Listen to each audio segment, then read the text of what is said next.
powerful. They shape our worldview and our view of ourselves in that world. A random remark, quickly forgotten by the speaker, can ripple down through time and be a landmark event in the life of the listener. The following are true stories. Scene 1, the dirtiest word you know. I was 12 years old, playing spin the bottle for the first time. Among our group was a boy I'd had a crush on for a long time.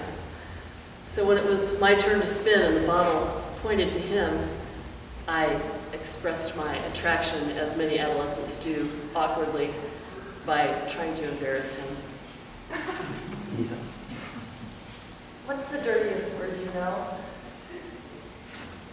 Well, I guess cunt. What's that? You know, a woman's thing. I thought I knew what his answer would be. Fuck. Fuck was the dirtiest word there was. Now he's saying that my thing by itself is dirtier than this?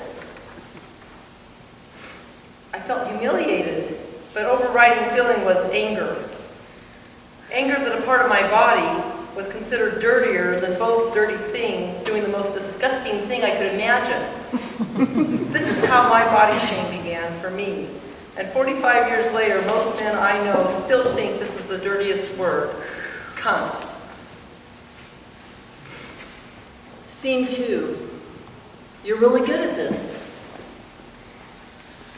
My best friend in elementary school, Matilda, crossed the border from Mexico when she was about 7. She didn't speak a word of English, but by the time I met her in 4th grade, she was one of the top students in our school.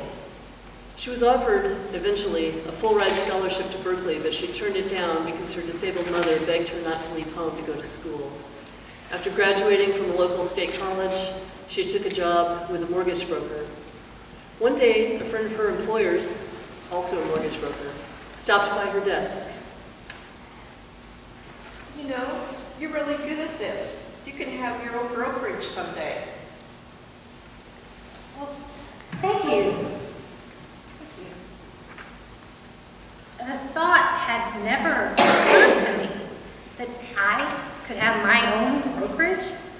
I loved my job and my employers, but what Jane said stayed with me. 5 years later, my employers decided to retire, and we worked out a deal. And I took over their business, which I've run successfully through good times and bad for 25 years now. David and I had been acquainted for about 4 months.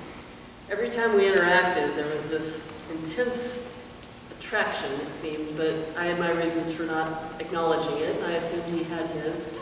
And then one day, he asked me to lunch.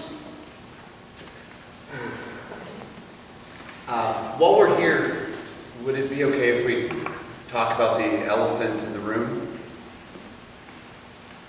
Of course. I find you very attractive, and I'd like to get to know you better.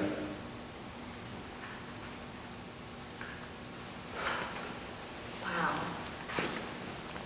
No man had ever expressed his interest so directly, so simply, so authentically. He was vulnerable and super courageous at the same time. It opened up an entire new paradigm for communication in high-risk situations. My life has never been the same. The power of words can humiliate, shame, and disempower. The power of words can inspire, encourage, and empower. The power of words can thrill, intrigue, and invite intimacy. Be impeccable with your work.